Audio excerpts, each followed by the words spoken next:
정부와 여당은 공시가격 현실화 정책을 그대로 추진하되 그에 따른 세부담이 크게 늘지 않도록 제도별 완충 장치를 도입하기로 합의했습니다. 1가구 1주택 실수요자들의 보유세 동결과 고령자 등의 종부세 납부 일시 유예 방안이 유력하게 검토되고 있습니다.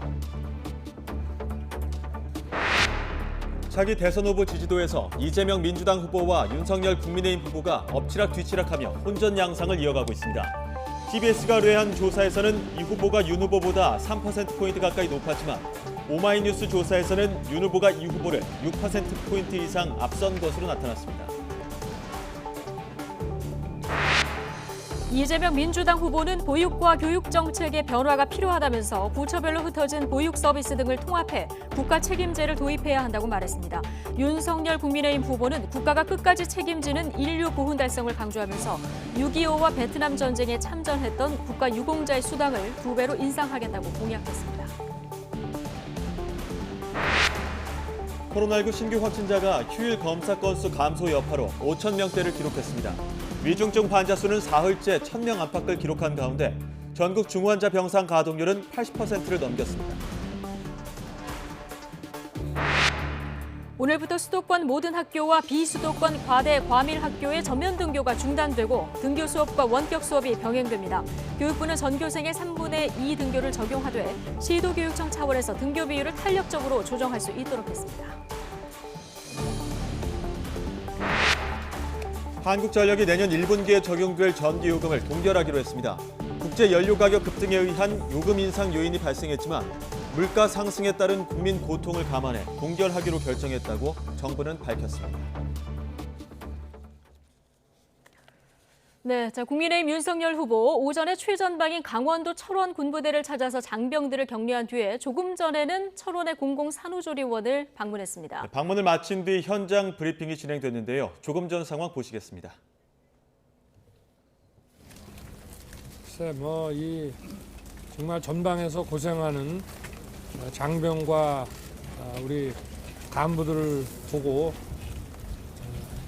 정말 감사한 마음과 또 아울러서 이분들이 조금 더 나은 환경에서 좀 근무하실 수 있게 우리 국민 모두와 함께 좀 우리가 도와드려야 되겠다는 그런 생각을 했고 우리 군 가족분들하고 오찬을 하면서 그분들의 애로를 많이 들었는데 일단 첫째가 이게 좀 도시에서 많이 떨어진 지역이다 보니까 우리 군 가족들이 어디가 아플 때 병원을 찾기가 너무 멀어서 그게 가장 큰 고충이라고 들었습니다. 그래서 저도 지난번에 우리가 지금 장기적으로는 민군 복합타운으로 군 시설을 좀 큰 베이스 개념으로 묶어서 우리 군인과 그 가족들이 그 베이스에서 거주를 하면서 여러 가지 편의시설도 사용하고 병원이라든가 도서관, 학교 이런 것들 이용할 수 있게 우리도 이제 좀 선진국형으로 좀 이 군 시설을 좀 바꿔나가야 되겠다는 생각이 더 절실하게 느껴졌습니다. 오늘 여기 우리 공공산후조리원도 역시 같은 취지에서 여기를 이용하는 분들의 상당수가 우리 군 가족인 거로 제가 들었고 또 우리 철원 지역 주민들도 많이 있습니다만은 여기도 역시 산부인과 전문의가 없고 그러다 보니까 출산과 산후조리에 어려움이 많았는데 이렇게 그래도 좀 한 번에 이런 큰 예산을 투입해서 이런 현대식 이런 시설을 만들고 또 여기 인근의 철원병원에서 산부인과 전문의를 또 모셔오고 해서 참 다행스럽게 생각하고 오늘 또 이 통계 수치를 보니까 우리 철원 지역의 출생률이 타 지역에 거의 2배 가까운 걸 보고 역시 이런 출산에 편의를 도모해 주니까 출생률이 증가한다는 이런 상관관계가 좀 확인된 것 같아서 참 다행스럽게 생각하고 이 공공조리원이 전국의 하나의 모델로서 앞으로 지속적으로 이런 시설들을 만들어 나가야 되겠다는 생각을 하게 됐습니다. 좀 이제 현안 질문 좀 드리려고 하는데요. 오늘 그 이수정 교수연을 이어서 신진 위원장 영입했는데 이준석 대표와의 좀 대척점이 있기도 해서요. 이에 대한 갈등 우려는 없으실까요? 글쎄 뭐 우리 당 선대위 영입 케이스라기보다는 우리 당이 담기 어려운 또 우리 당의 선뜻 함께하기 좀 아직은 내키지 않는 그런 분들을 우리가 정권 교체의 동참 세력으로서 영입을 한 거기 때문에 저는 뭐 큰 역할을 할 수 있을 것이라고 보고요. 어쨌든 뭐 정권 교체를 해야 된다는 그 절실한 생각은 같은 분들이기 때문에 제가 오래전부터 말씀을 드렸지만 9가지가 다르고 또 99가지가 다르더라도 이 정권 교체라는 한 가지 생각만 일치한다면 우리 모두가 손잡고 정권 교체에 동참을 해서 이 무능과 무도로서 국민들에게 고통을 준 이 정권을 교체하는데 꼭 필요한 일이라고 생각합니다. 이제 2030 청년 남성들이 많이 모여있는 일부 커뮤니티에서는 탈당 인증 hun열이나 이런 것들도 나오고 있는데 이거에 대해서는 좀 어떻게 보고 계세요? 어쨌든 정권 교체를 위해서 같은 생각만 가지고 있다면 저희가 함께 해야 하고 또 그렇게 할 수 있다고 저는 보고 있습니다. 김종인 위원장께서 후보 간 여야 후보 간 네거티브 공방 그만하자 이런 제안을 하셨는데 이거에 대해서는 좀 어떻게 보세요? 그거는 뭐 가장 바람직한 얘기긴 하지만 한국 정치사에서 그런 적이 없었기 때문에 이제 앞으로 그렇게 가야 되겠죠. 위원장께서 한 인터뷰에서 내각제 개헌 언급하신 거에 대해서는 좀 생각 있으신가요? 글쎄 뭐 어제 오늘 말씀하신 것이 아니고 오래 전부터 김종인 위원장님의 어떤 권력 구조에 대한 소신이기 때문에 그거는 제가 뭐 지금 특별히 그거를 시기적으로 이렇게 의미를 두기보다는 우리 김종인 박사의 권력 구조에 대한 본인의 오래된 생각이 아니신가 그래 생각합니다. 네. 질문 하나만 더 받겠습니다. 김종인 위원장께서 후보자님 배우자 등반 관련해가지고요. 꼭 나올 필요가 없다라고 언급을 했는데 어떻게 생각하세요? 글쎄 뭐 그것도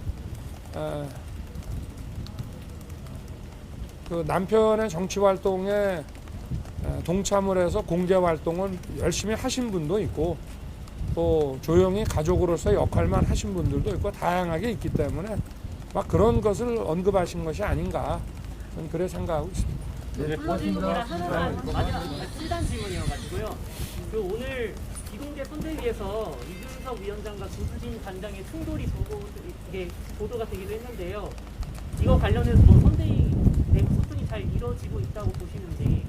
그래서 저는 뭐 거기에 대한 얘기는 아직 듣지를 못했고 아침부터 제가 여기 행사를 나왔기 때문에 뭐 정치를 하다 보면은 같은 당 안에서나 또 선거 조직 안에서 서로 생각이 뭐 다를 수도 있는 거지 어떻게 뭐 군사 작전하듯이 그렇게 일사불란하게 하겠습니까?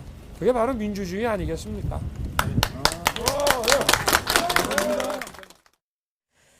네, 철원에 있는 공공산후조리원을 방문하고 나오는 길에 윤석열 후보의 질의응답 지금 전해드렸습니다. 여러 가지 질의응답이 있었는데요. 신지혜 한국여성정치네트워크 대표 영임 관련한 질의가 있었는데요. 99가지가 달라도 정권교체 생각이 일치하면 함께 할 수 있다. 이 언급이 또 있었습니다. 네, 김종인 위원장이 언급한 내각제 개헌과 관련해서는 김 위원장의 소신이자 오랜 생각이라고 본다 이렇게 밝혔습니다. 또 오늘 오전 회의 시간에 이준석 대표와 조수진 공보단장 언성이 높아진 부분에 대해서는 정치를 하다 보면 선거 조직 안에서 생각이 다를 수도 있다 이렇게 언급을 했습니다. 네, 저희가 앞선 시간엔 이재명 후보 일정을 따라가면서 전해드렸고요. 이번 시간에는 윤석열 후보의 어떤 발언 들어봤습니다.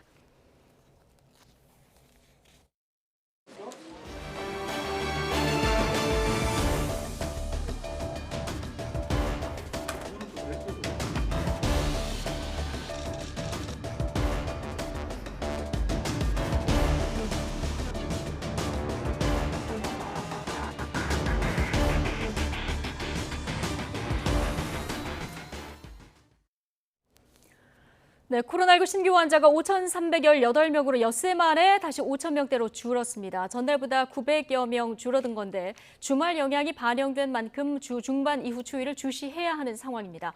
위중증 환자는 사흘째 1,000명 안팎을 기록했습니다. 현재 997명으로 전날보다 28명 줄긴 했지만 여전히 많은 규모로 의료 대응이 쉽지 않습니다. 숨진 환자도 54명 늘어서 누적 4,776명에 달해서 치명률이 0.84%입니다.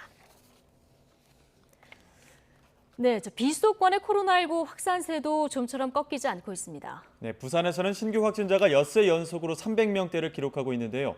취재기자 연결해 지역 상황 알아보겠습니다. 차상은 기자. 네, 전국부입니다. 네, 비수도권에서 확진자가 가장 빠르게 늘고 있는 곳이 부산인데요. 오늘 발표된 상황은 어떻습니까? 네, 부산에서는 어제 하루 사이에 코로나19 확진자가 365명이 늘었습니다. 엿새 연속으로 300명대를 기록하고 있는데 확진자 증가세가 좀처럼 꺾이지 않고 있습니다. 주말에는 검사 건수가 줄어서 확진자도 평소보다 적게 나오는 게 일반적인 상황이었는데 어제 확진자 수를 보면 주중과 크게 다르지 않았습니다. 부산 연제구의 한 요양병원에서 7명이 한꺼번에 확진 판정을 받는 등 의료기관에서의 집단 감염 사례가 꾸준히 나타나고 있습니다. 또 유치원과 학원 등에서 감염이 확산하고 있고 남구의 한 중학교에서도 새로운 집단 감염이 확인돼 전수 검사가 이루어지고 있습니다. 부산 지역에서 확진자가 빠르게 늘면서 전담 병상 가동률도 80%에 육박하고 있습니다. 네, 부산 외의 비수도권 다른 지역들 상황은 어떻습니까? 다른 지역의 상황도 크게 다르지가 않습니다. 어제 하루 비수도권에서 신규 확진자가 100명 넘게 나온 곳은 부산을 제외하면 모두 7곳입니다. 충남에서는 185명, 경남에서는 156명, 경북에서는 117명의 확진자가 새롭게 확인됐습니다. 주요 확진 사례를 살펴보면 학교나 학원, 유치원처럼 백신 접종 대상자가 아닌 집단에서의 감염이 전국 대부분 지역에서 확인되고 있습니다. 또 목욕탕을 통한 감염도 수시로 나타나고 있고 교회 등 종교시설에서의 집단 감염 사례도 꾸준히 나오고 있습니다. 대전에서는 코로나19 전담 병원인 대전 보훈병원에서 의사와 입원 환자, 보호자 등 14명이 한꺼번에 확진돼 비상이 걸렸습니다. 이번 주말 크리스마스를 앞두고 있고 연말 모임을 통한 감염 확산 우려도 나오는 시기인데요. 지난 주말을 시작으로 사적 모임이 최대 4명까지만 허용되고 식당이나 카페 등의 영업시간도 단축된 상황이어서 실제 모임은 크게 줄 것이라는 관측이 나오고 있습니다. 지금까지 전국부에서 YTN 차상입니다. 네, 오늘부터 수도권 학교의 전면 등교가 중단된 가운데 지난주 하루 평균 학생 확진자는 800명을 넘어서 역대 최다를 기록했습니다.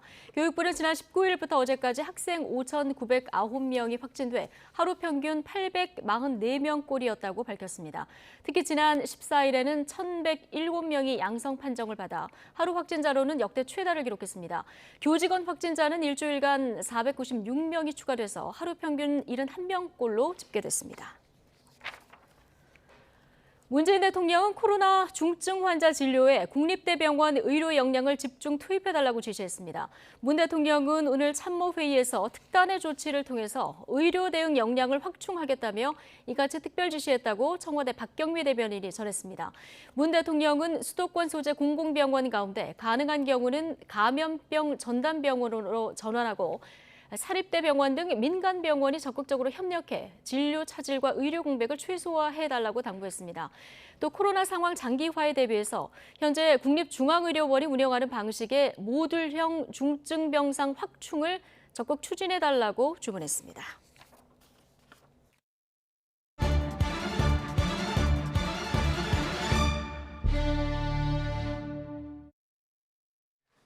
네, 지난 한 주 전국을 뜨겁게 달군 주제는 바로 양대 후보의 가족 리스크였죠.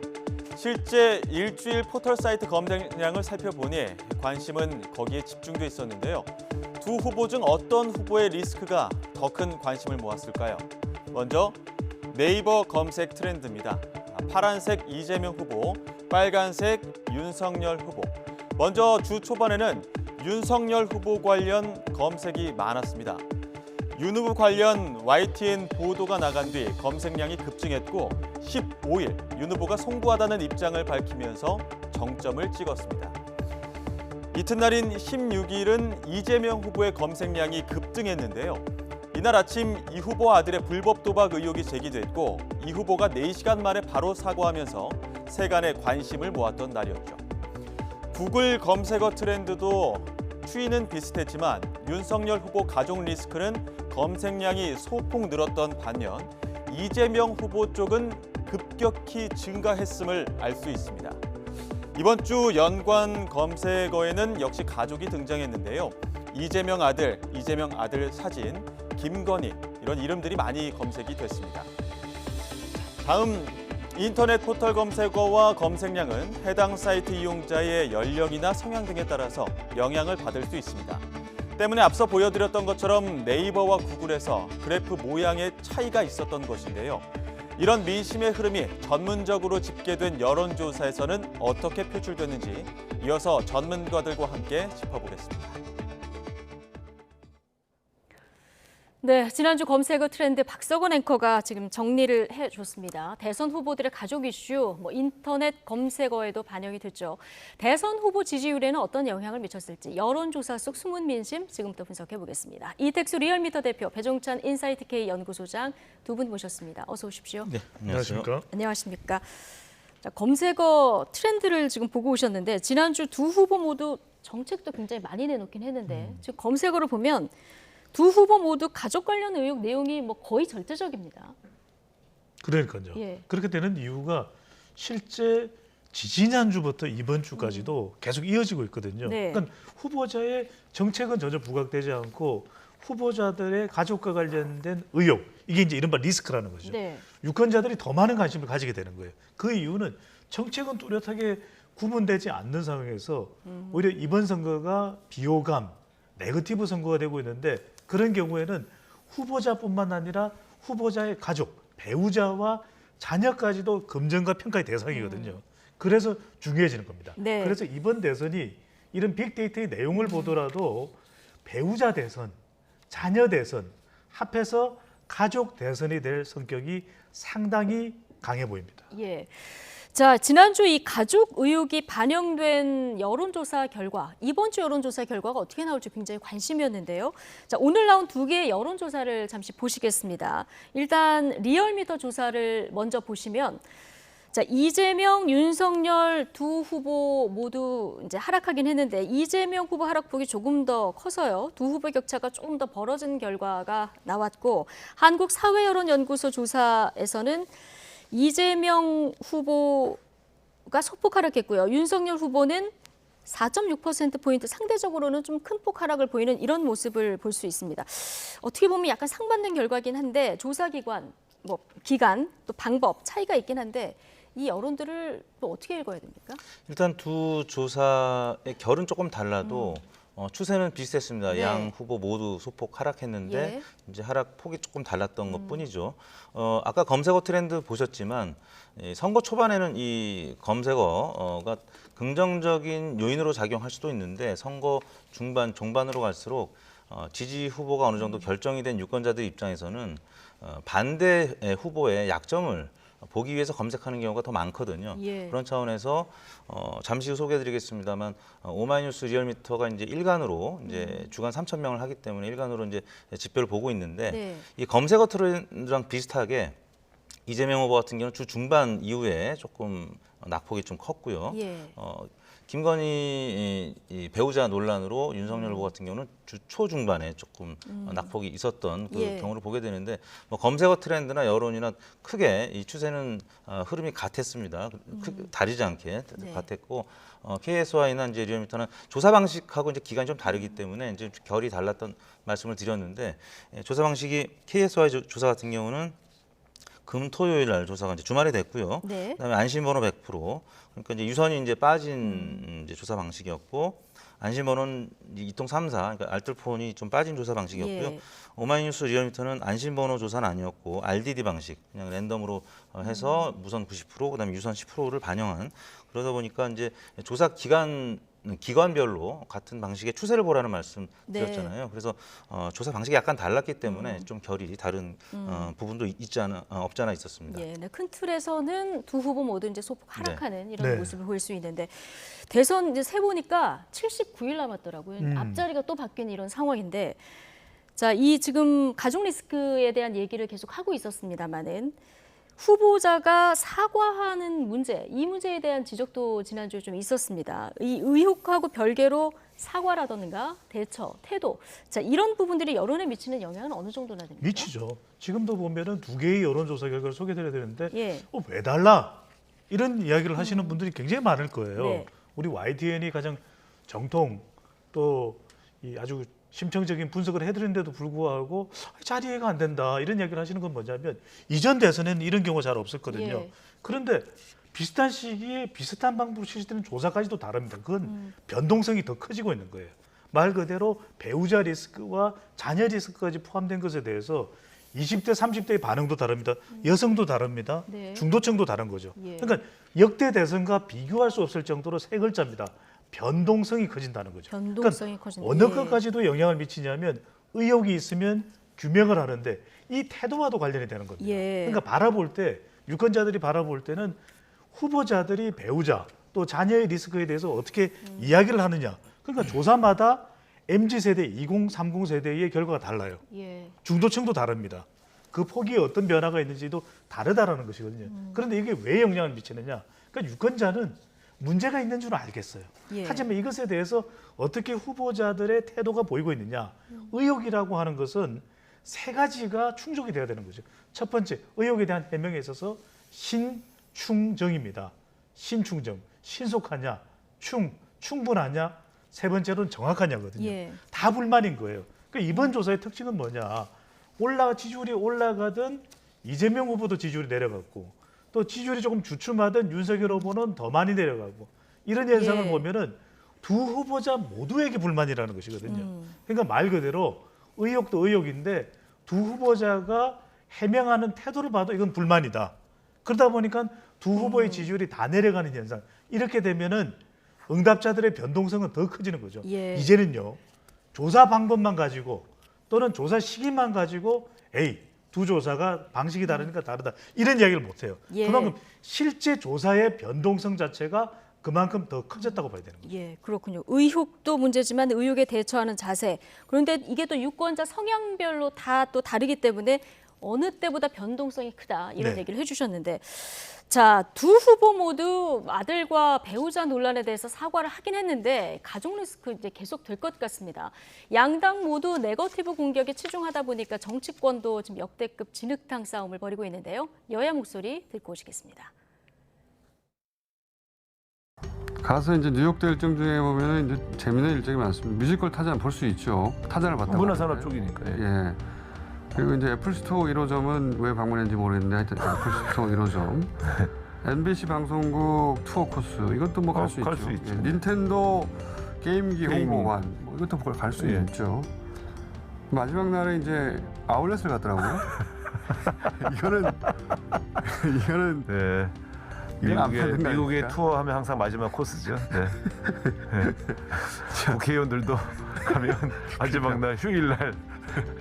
그게 이걸 연수로 만드는 거 아닙니까? 네. 그리고 보통 이런 거는 그 아울렛 방문까지 연수 과정에 포함되어 있는 코스라면 그건 투어죠, 투어. 그런데 아버지가 같이 살고 있으면서 지금 이 아들이 안 들어오고 늦게 들어오고 도박을 했을 거 아닙니까? 그러면 그거에 대한 책임이 부모한테 있는 거예요. 그런데 이러한 사실을 카드 게임에 중독이 돼가지고 치료받아야 된다. 그러면서 사과는 하는데 이게 과연 사과입니까? 정말 이거 같은 경우는 제 아들이 잘못됐으면 수사를 받겠다고 수사를 의뢰하든지 이렇게 해야지요. 이건 안 하면서 뭐 치료를 받아야 한다고 빠져나가는 것은 과연 성남시장하고 도지사에 했던 이런 분의 자세인가요? 대권 주자의 자세인가요? 책임지게. 제 말씀도 좀 들어보세요. 한 집안에서 살았지 않았느냐 이렇게 말씀하시는데 부인은 한 입을 덮고 자지 않습니까? 그렇게 말씀하시면 곤란하다. 그렇게 생각합니다. 네. 뭐 양당 모두 지금 상대 후보 의혹이 더 크다. 자, 이런 입장을 보이고 있는 상황인데요. 자, 조금 전에 저희가 현장 화면으로도 보여드렸습니다만 이재명 후보 오늘 소상공인 정책 발표했고 윤석열 후보 보훈 정책 발표하면서 정책들 발표하고 있는데 다 묻히고 있어요. 자, 김건희 씨 허위 학력 논란 주말에도 이어졌는데 이번에는 뉴욕대 연수 기록을 놓고 또 여야 간의 공방이 이어지는 상황이거든요.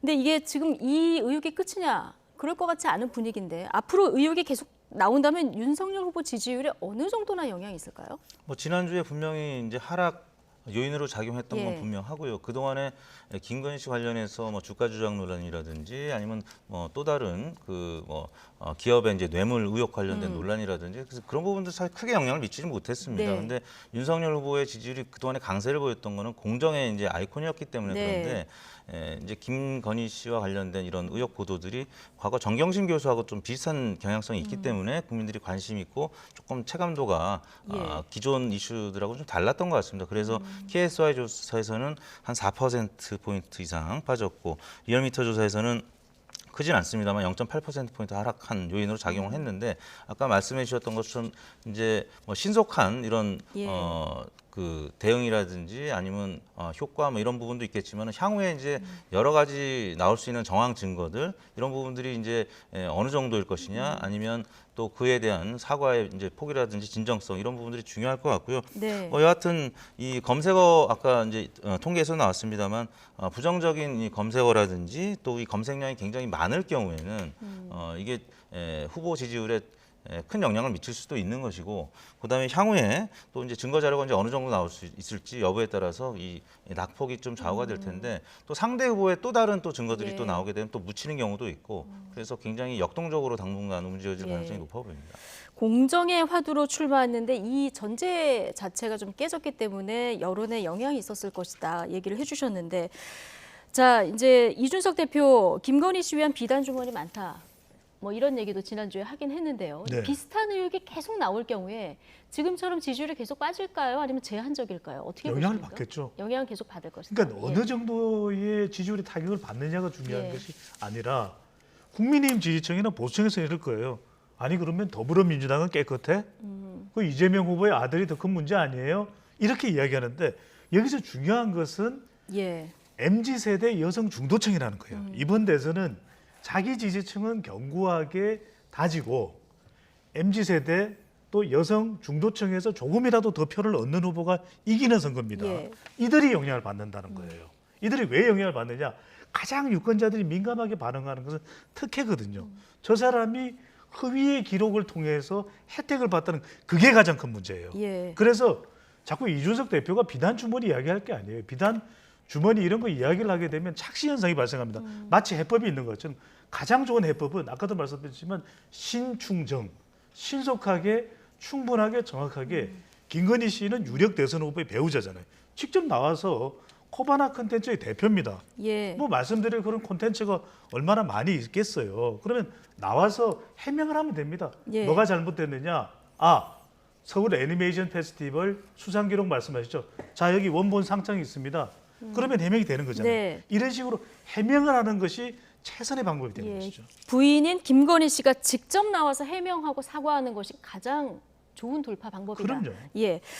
자, 이렇게 후보 배우자 자질이 후보 선택에 미치는 영향, 이 여론 흐름에서 보면 상당히 큰 것으로 나오고 있는데, 자, 이재명 지사로 가보면 아들 도박 의혹에 의해서 이제 성매매 의혹까지 불거진 이런 상황 아니겠습니까? 이 영향이 여론에 앞으로 미칠 영향 어느 정도나 될까요?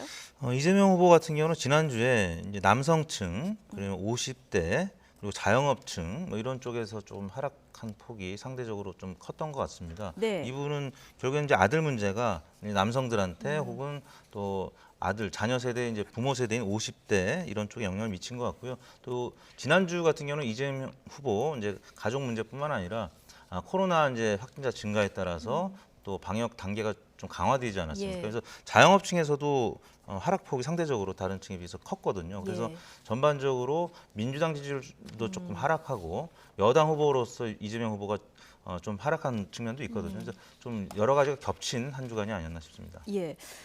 자, 이제 이재명 지사 아들 의혹도 추가로 어떤 의혹이 이제 공개되느냐 여기에 따라서 좀 영향이 있을 것 같고요. 이 부분 좀 봐야 되는 거고 또 하나 이재명 후보 이건 과거에 이미 다 반영된 거긴 한데 친문 성향 한 단체가 그 이재명 지사 과거 논란이 됐었던 형수에 대한 욕설 이 관련한 원본 파일을 그대로 공개를 이제 해버렸습니다. 이 관련 영향이 더 있을까요? 있겠죠. 왜냐하면은 형수 욕설이라는 표현은 많이 들어봤지만 직접적인 내용을 들어본 사람들은 많지 않거든요. 예. 그러니까 이성적인 판단에 의한 인식과 또 실제 그 내용을 들었을 때의 감성적이고 감성적 판단은 달라질 수 있습니다. 예. 누구한테 영향을 미칠 수 있냐면 더불어민주당 지지층이나 또 진보층에서는 이미 지난 경기지사 선거 때 들어본 또 유권자층도 상당수 있을 수 있겠죠. 예. 확인 차원에서. 하지만 못 들어봤던 사람들이 누구냐. 대체로 20대 30대는 못 들어봤을 거예요. 또 여성 유권자의 상당수도 뭐 욕설이야? 굳이 뭐 그게 들어봐? 안 들어본 사람들도 많을 거예요. 그다음에 중도층의 경우에도 이런 형수 욕설 파장 같은 부분을 구체적으로 확인하지는 않거든요. 그러니까 이번 대선에 중요한 유권자층이 들어보지 않았다는 점에서 이 형수 욕설의 원본 내용이 나온다. 어떤 식으로든 이재명 후보의 지지율에 특히 여성과 중도층에는 타격이 될 수밖에 없겠죠. 네. 여당에서는 이 형수 욕설 원본을 유포한 그 시민단체 법적 대응 방침도 시사하기를 했는데 앞서 여러 가지 사안이 터졌을 때 대응하는 방법도 중요하다 얘기하지 않으셨습니까? 이건 어떻게 대응하는 게 좀 여론에 영향이 적고 크고 영향이 있을까요? 일단 이제 선관위에서 원론적으로 이제 유권을 해석을 했는데 또 이제 강론으로 들어가면 사실 좀 불법적인 요소가 있을 수도 있기 때문에 이 부분은 유포하는 입장에서는 조금 조심스럽게 대응할 필요가 있을 것 같고요. 민주당 입장에서는 당연히 이 원문팔 공개에 대해서 법적 조치를 이제 시사하고 좀 공격적으로 나가는 그런 캠페인이 있어야 되겠죠. 왜냐하면 이 사람이 명확하게 이재명 후보 지지층 일부하고 아니면 이제 아직 지지 후보를 결정하지 못한 중도층에 영향을 분명히 미칠 수 있는 사안이기 때문에 최대한 법적으로 문제가 될 수 있는 부분은 아마 굉장히 공격적으로 찾고 공세를 할 것 같습니다. 근데 아무튼 이 사안 자체는 좀 불리한 사안이기 때문에 그 명락대전 때문에 지금 지지층이 아직 온전히 결집했다고는 지금 보이지 않거든요. 그래서 이 부분을 어떻게 잘 수습하느냐에 따라서 또 전략을 잘 짜느냐에 따라서 이재명 후보의 지금 잃어버린 지지층을 회복하는 데 큰 영향을 미칠 수 있는 요인이라고 생각합니다. 예. 자, 이렇게 이재명, 윤석열, 양강 후보가 가족 리스크에서 벗어나지 못하면서 3지대 후보들이 지금 목소리를 내고 있는 이런 상황입니다. 안철수 후보 이야기 잠시 듣고 오시죠. 지난 대선 때 한번 생각해 보시면 아실 겁니다. 지난 대선 때 대선이 5월 달이었는데요. 바로 넉 달 전인 1월 초 여론조사 때 제가 5%였습니다. 네. 그걸 잘 기억을 못 하시더라고요. 그리고 2월 한 달 내내 7, 8% 한 자리 숫자였습니다. 그러다가 제가 처음으로 10% 두 자리가 된 게 대선 2달 전인 그 3월 초였습니다. 제가 그런 경험들을 여러 번 하면서 보니까 이 중도층 유권자들은 지지를 보류하면서 계속 쳐다보고 계시는 겁니다. 그래서 확신이 들 때 지지를 보내주시는데 그 속도가 굉장히 빠릅니다. 그래서 저는 그렇게 생각하고 어떠한 그 잡념 없이 열심히 제가 할 일들 우리 국가의 미래 비전 그리고 미래 먹거리에 대해서 말씀드리고 있는 중입니다. 네.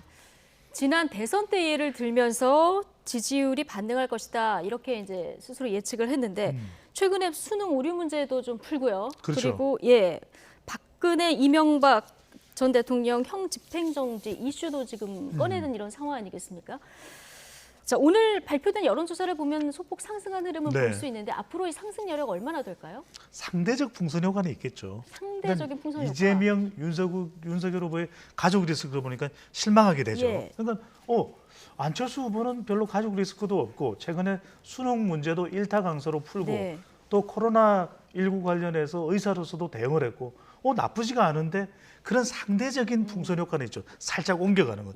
하지만 이건 일시적이고 부분적이고 제한적이라는 거죠. 왜냐하면 이번 대선의 성격 때문에 그렇습니다. 이번 대선은 철저하게 진보 보수가 양대 대결을 하는 프레임 전쟁이에요. 중도가 새로운 축을 만들어서 전체 선거판을 이끌어갈 만한 동력은 없습니다. 그래도 안철수 후보에게 주목하기 때문에 이 지지율이 6%, 7%, 8%까지 올라갈 수가 있겠죠.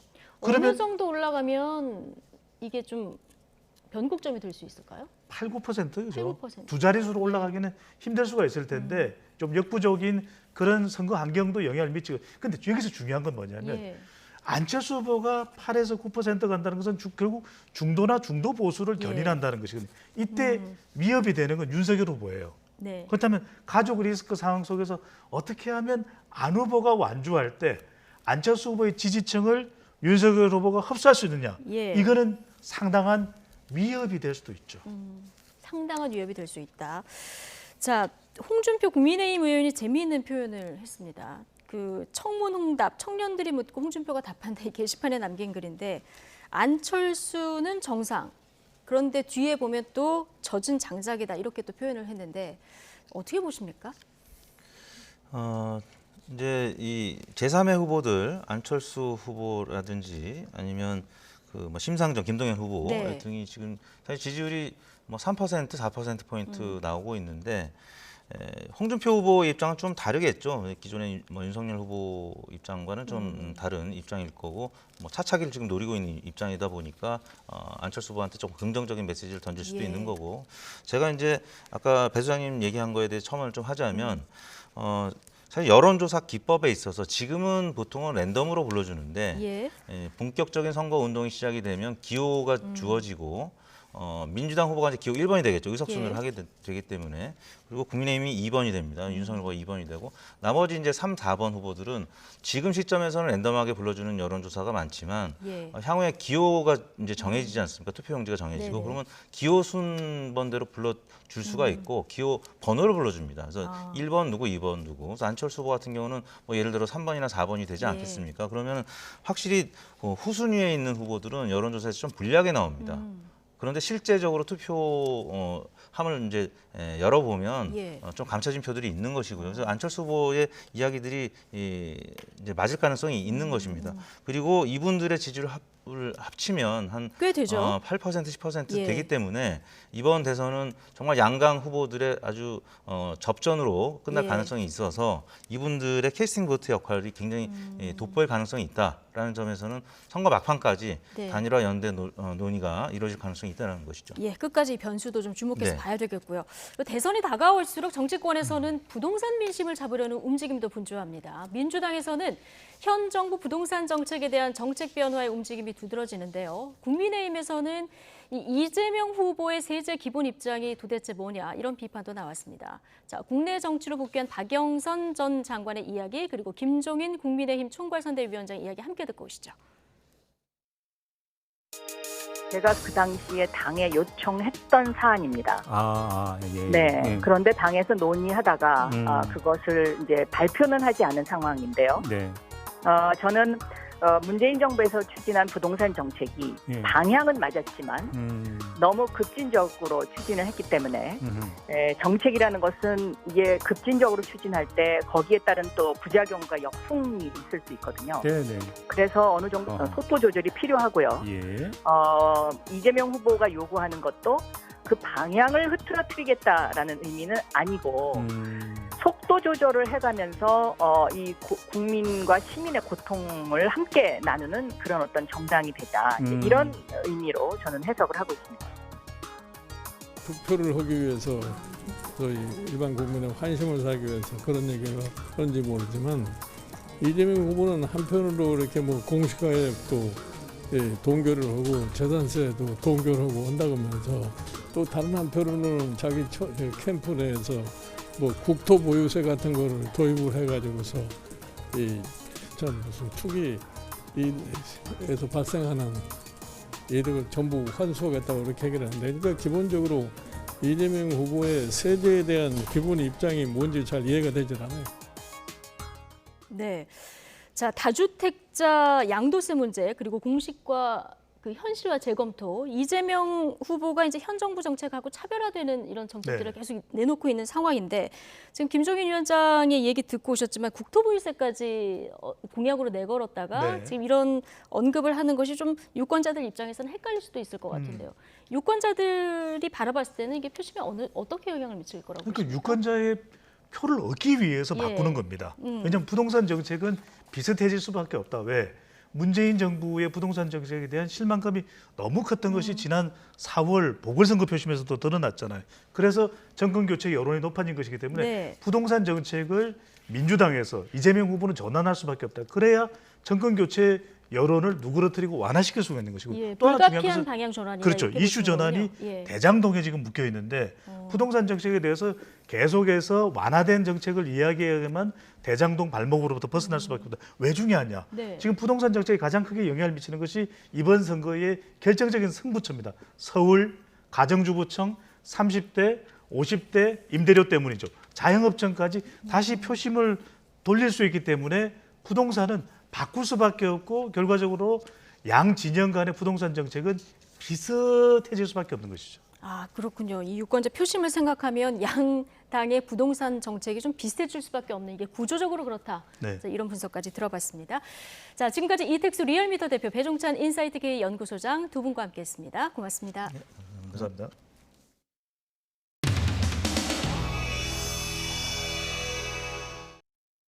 아내와 관련된 국민의 비판을 겸허히 달게 받겠습니다.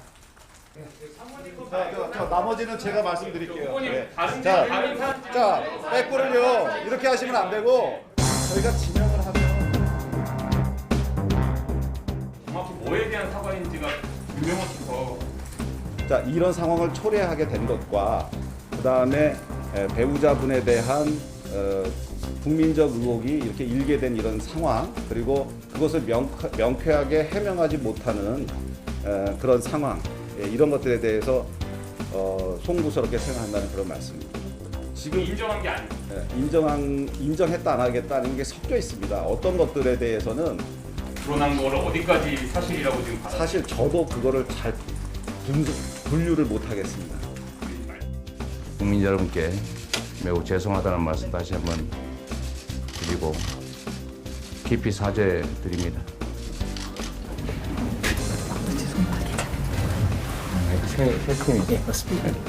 뭐 저도 알 수 없는 일이긴 한데 본인이 맹세공안이라고 하니 부모된 입장에서는 믿을 수밖에 없는 상황입니다. 대학에서는 도박 자금 출처도 좀 수사해야 된다 이런 얘기. 도박 제가 알기로는 은행에 빚이 좀 있습니다. 대개 한 1,000만 원 이내를 잃은 것 같아요.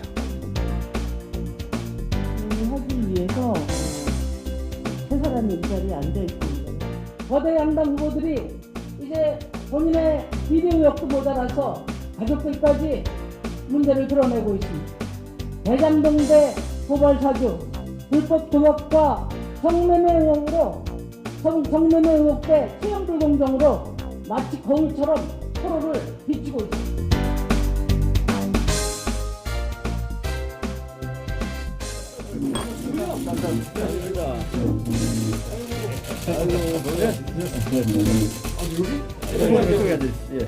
또 선거운동의 많은 부분은 또 후보의 태도와 일정 동선 아니겠습니까? 그러니까 저한테 좀 많이 쓴소리 해주시고 그 절실한 마음을 우리가 담아서 좀 쓴소리 또 후보님이 또 이렇게 아니 이거 전화 같은 거 막 아무 때나 하시고 그렇게 하고 똑바로 좀 하시오. 그 가급적 좋은 이야기는 안 하겠습니다. 안 하고 보건복지위뿐만이 아니고 다른 상임위원님들께서도 좀 많이 좀 도와주시길 부탁드리겠습니다. 너무 얽매이지 마십시오. 저희들한테 얽매이시면 안 됩니다.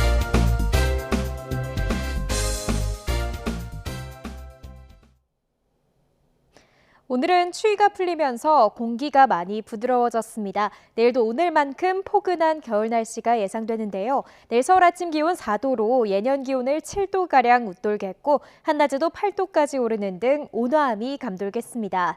다만 추위 대신 미세먼지가 기승을 부리겠습니다. 오후부터 중국발 스모그가 유입되면서 내일은 전국 대부분 지역의 대기질이 탁해지겠습니다. 노약자나 호흡기 질환자는 반드시 미세먼지용 마스크를 착용해 주시기 바랍니다. 내일 아침 기온 오늘보다 2에서 4도가량 높겠습니다. 내일 서울 아침 기온 4도, 대전과 광주는 3도가 예상되고요.